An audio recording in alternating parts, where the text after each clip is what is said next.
Final resistance,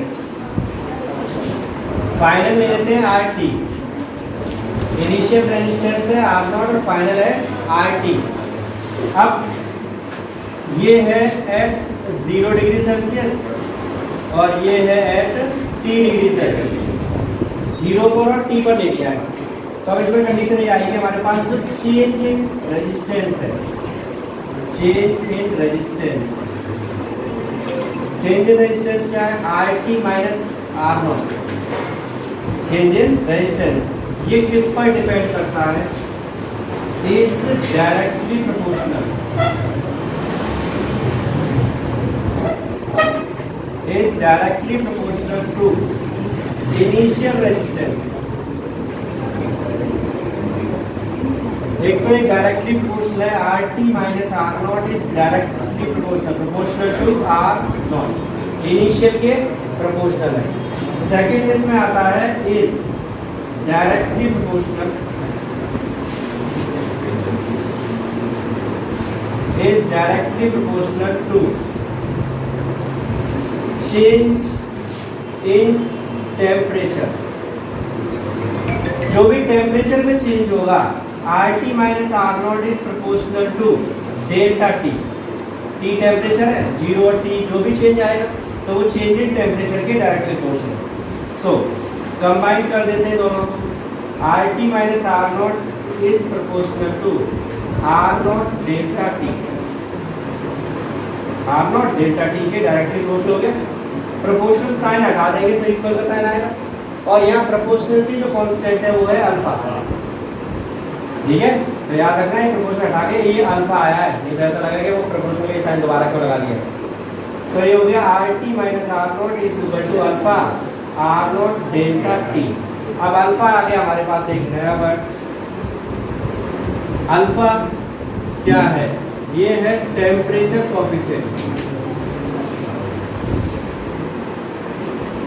अभी resistance की बात हो रही है तो रेजिस्टेंस के लिए बोल देंगे, और अगर हम रेजिस्टिविटी की बात करते हैं तो टेम्परेचर कोएफिशिएंट फॉर रेजिस्टिविटी हो जाता है, ठीक है। अभी आर की बात कर रहे हैं तो रेजिस्टेंस के लिए टेम्परेचर कोएफिशिएंट है, और जब हम रेजिस्टिविटी की बात करते हैं तो ये रेजिस्टिविटी के लिए बोलते हैं इसी को।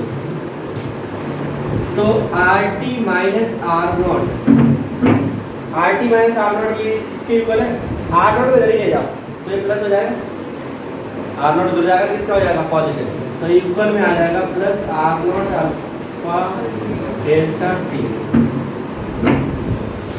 R T equal to R naught उधर चला गया और प्लस ये है R naught alpha delta T.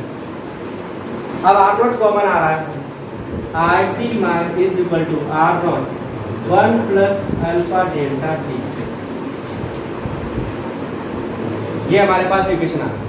इस इक्वेशन को अगर हम देखें तो क्लियर हो रहा है कि आर टी यानी कि जो टी पर टेम्परेचर है, जब हम टेम्परेचर इंक्रीज किया तो इनिशियल जो भी टेम्परेचर होगा उसमें इतना पार्ट ऐड हो रहा है, इतने टाइम्स, एक तरह से 1 प्लस ये आ रहा है ना। अगर 1 प्लस आ रहा है तो 1 से बड़ा ही होगा ब्रैकेट, 1 से बड़ा होगा तो जो भी वैल्यू आएगी वो आर नॉट का मल्टीप्लाई होगा उसमें, तो ये वैल्यू कैसी होगी ज़्यादा। तो टेम्परेचर इंक्रीज करने से रेजिस्टेंस इंक्रीज होगा, यही तो रिजल्ट आ रहा है। टेम्परेचर इंक्रीज करेंगे तो क्या होगा, रेजिस्टेंस इंक्रीज होगा। यहाँ पर अगर देखें I T equal to R naught plus R naught alpha delta T, इस इक्वेशन को हम कुछ बोल देते हैं, इसे बोल देते हैं फर्स्ट, ये आ गई हमारे पास सेकंड, ये है थर्ड। थर्ड इक्वेशन जो है, equation third shows equation of line, straight line, ये कंपेयर कर लो y is equal to mx plus c से, किससे, y is equal to mx plus c, इससे कंपेयर कर रहे हैं। y हो गया rt, ये है rt, इसमें से ये ले लो x, तो m ये हो गया, m है यहाँ पर अल्फा इंटू आर नॉट, और c क्या है आर नॉट। स्ट्रेट लाइन आएगी, आर नॉट पॉजिटिव आ रहा है, पॉजिटिव आ रहा है तो ये ऊपर ही x यहाँ पर, याद है y equal to mx plus c में y और x तो कोऑर्डिनेट हो गए, m इसकी स्लोप और c क्या इंटरसेप्ट एट y एक्सिस, तो y एक्सिस को ये ऊपर ही काट देगा, और ये जो वैल्यू है ये है हमारी क्या आर, ये जो वैल्यू आर, और इसकी जो स्लोप है वो दिख रही है अल्फा इंटू आर नॉट है। तो टेम्परेचर जैसे जैसे इंक्रीज करोगे वैसे वैसे रेजिस्टेंस भी इंक्रीज हो जाएगा। टेम्परेचर इंक्रीज करने के साथ साथ रेजिस्टेंस इंक्रीज होगा, किसके लिए? कंडक्टर्स के लिए। ठीक है, तो ये है हमारे पास effect of temperature on resistance. Resistance में क्या इफेक्ट पड़ेगा ये हमने निकाल दिया सब। यहाँ पर कंडक्टर्स की जब हम बात करेंगे तो कंडक्टर्स के लिए अल्फा हमेशा पॉजिटिव रहता है, और जब हम इंसुलेटर की बात करते हैं तो इंसुलेटर के लिए इस अल्फा की वैल्यू नेगेटिव हो जाती है। अब अगर ये वाली बात है कि इंसुलेटर के लिए अल्फा नेगेटिव हो जाएगा तो यहाँ तो माइनस आ जाएगा, तो फिर रिजल्ट उल्टा हो गया। 1 में से कुछ माइनस करोगे तो वैल्यू डेसिमल की होगी, और जब इसे इसमें मल्टीप्लाई करेंगे तो ये वैल्यू कम हो जाएगी। भैया सपोज 0.9 आ गया, तो 0.9 आने का मतलब जब इसका मल्टीप्लाई करोगे तो जो वैल्यू होगी वो कम आएगी।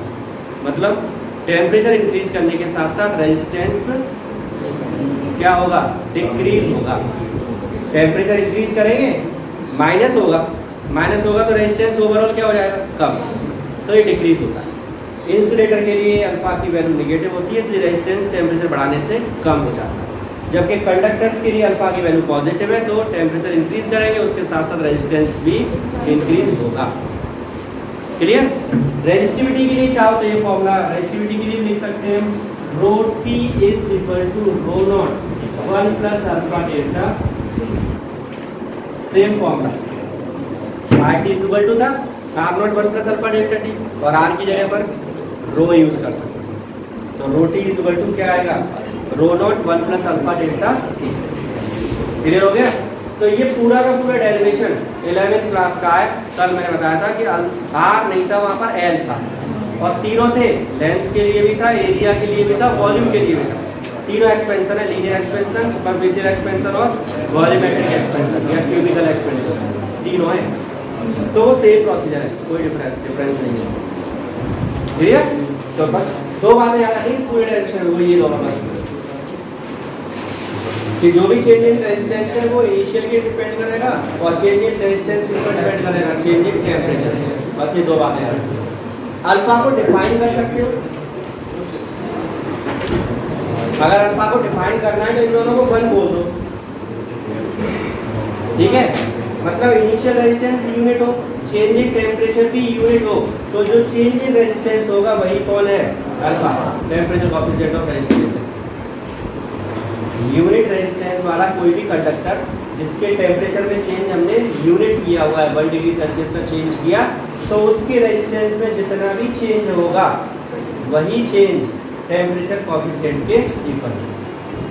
ठीक है, अल्फा की यूनिट क्या हो जाएगी? बोलो, अल्फा क्या लेने की जा रहे हैं? मरकरी पर एक्सपेरिमेंट किया साइंटिस्ट ने, कार्लिन ओन्स ने इस मरकरी पर एक्सपेरिमेंट किया, और उन्होंने देखा कि 4.2 केल्विन पर पहुंचकर इसका जो रेजिस्टेंस है वो अप्रॉक्स रेंज उसकी हो जाती है -25 ओम, फिर 0 से भी कम हो गया, मतलब बहुत कम हो गया, 0 के लगभग पहुंच ही गए, तो पॉइंट में जाओगे वो भी -25 पे, तो 0 ही कंसीडर कर लोगे, 0 है। हाँ, 0 से कम नहीं हो, 0 ही कंसीडर कर सकते हैं, इसे पॉइंट में जाएंगे और वो भी डेसिमल लगाते हुए 25 पावर, तो 0 का सोच लो कि हाँ 0 हो गया, रेजिस्टेंस खत्म हो गया, रेजिस्टेंस खत्म हो गया, तो फिर इस कंडक्टर को हम बोलते हैं सुपर कंडक्टर, और इस फिनोमिना को बोलते हैं सुपर कंडक्टिविटी। ठीक है, क्या बोलते हैं इसे? सुपर कंडक्टर है भी, क्योंकि रेजिस्टेंस इसका बहुत कम हो गया, इतना कम हो गया है कि अब जो भी हम करंट देंगे ना इसे, तो वो रुकने वाला है नहीं। अब भाई करंट को रोकता कौन है? रेजिस्टेंस, और रेजिस्टेंस बहुत कम कर दिया हमने इसे, तो अगर हम कोई लूप बनाए सुपर कंडक्टर का, उसमें करंट दे दें तो करंट फ्लो होता रहेगा, क्योंकि लॉस होगा ही, एनर्जी तो है, एनर्जी तुमने दे दी, एनर्जी लॉस नहीं होगा, तब तक एनर्जी रहेगी नहीं रहेगी।